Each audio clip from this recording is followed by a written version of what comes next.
रोजगार मिलेगा, लेकिन उस पर सरकार का कोई ध्यान नहीं है। लेकिन सरकार की जो ये किलोमीटर स्कीम लेके आ रही है, प्राइवेट जो लेके आ रही है, ये सारी मंत्रियों की बसें हैं सारी, बस अपना घर बनने पर तुली हुई है सरकार।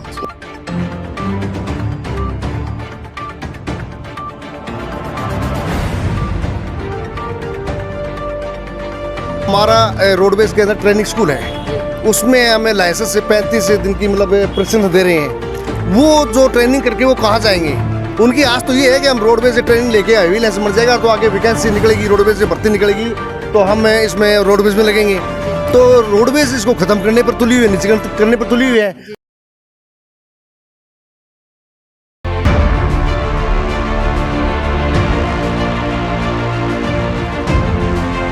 जय हिंद, जय भारत। न्यूज़ टीम लाइव से मैं उर्वशी आप सभी दर्शकों का स्वागत करती हूं। मौजूद हैं इस वक्त डवाली के हरियाणा बस स्टैंड पर। आपको बता दूं कि सरकार की निजीकरण की नीति के तहत 952 रूटों के परमिट को लेकर आगामी 4 अगस्त को जो विरोध किया जाना है उसकी रूपरेखा तैयार करने के लिए आज यहाँ पर सभी कर्मचारी एकत्रित हुए हैं। चलिए जानते हैं कि किस तरह की उन्हें इससे समस्या उत्पन्न हो रही है और कहाँ तक उनका इससे नुकसान है, और आगे की जो 4 अगस्त को जो विरोध किया जाना है उसके अंदर क्या उनकी जो मांग रहेगी। बहुत बहुत स्वागत है सर आपका। नमस्कार सर, मैम आप जो हमारे इस मीटिंग में अपना कीमती समय निकाल कर पहुँचे, आपका बहुत बहुत धन्यवाद। मैम ये बात यह है कि हमारे जो पहले भी हमारा विरोध चल रहा है भी निजीकरण के खिलाफ, वो सरकार है रोडवेज का निजीकरण पर तुली हुई है, और हमारी मांग सिर्फ यही है कि रोडवेज के बेड़े में रोडवेज की बसें ही ले जाए। लेकिन सरकार मतलब जबरन नहीं, पहले भी 710 बसें लेके आई, हमने पूरा विरोध किया था जो 700 बस लेके आई उसमें, और सरकार का तो नहीं चला जोर, लेकिन उन्हें हाई कोर्ट का मतलब परमिशन लेके उनके सहारा लेके उनका और 710 बसें तो आ गई।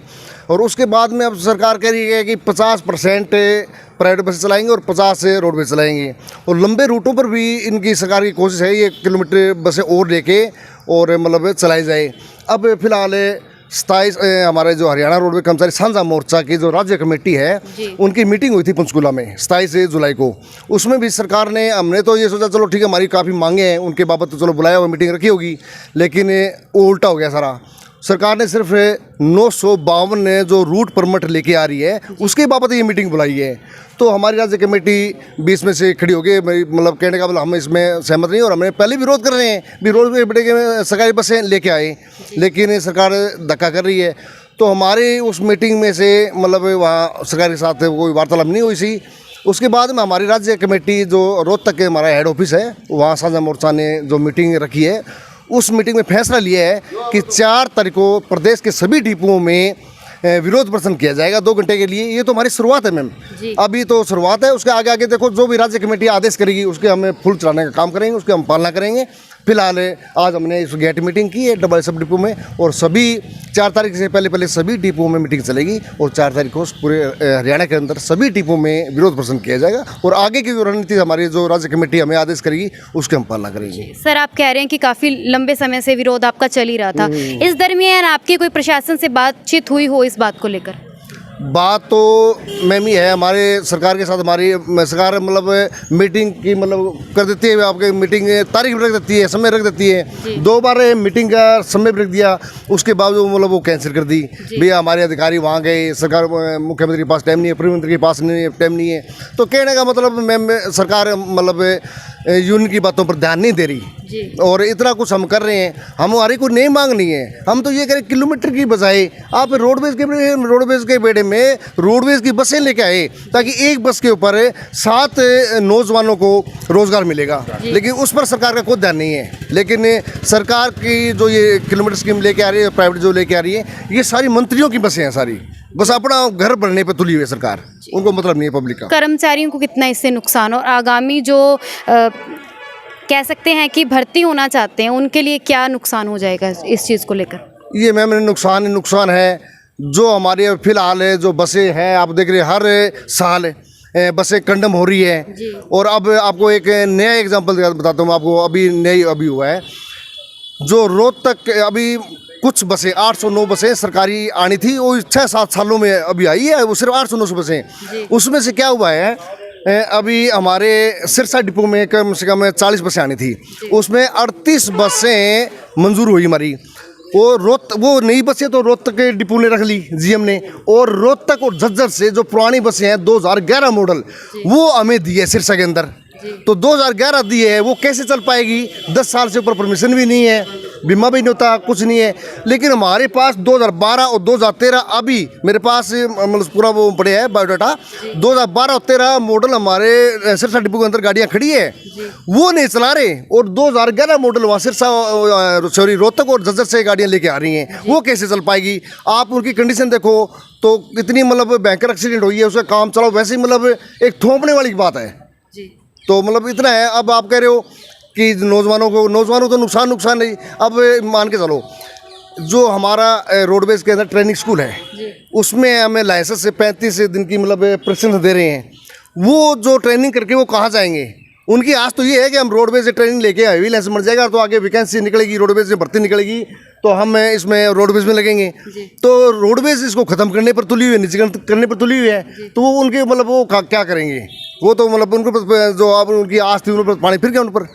तो ये मतलब बहुत मतलब सरकार का मतलब जी बहुत ही बुरा हाल है। इस पर मतलब कहने का मतलब कोई डिपार्टमेंट बचे ही नहीं है। निजी सभी वो निजी, ये तो एक यूनियन है रोडवेज की जो आज तक इतने बचाए रखी है, लेकिन सरकार बहुत ज़्यादा इस पर मतलब निजीकरण करने पर तुली हुई है।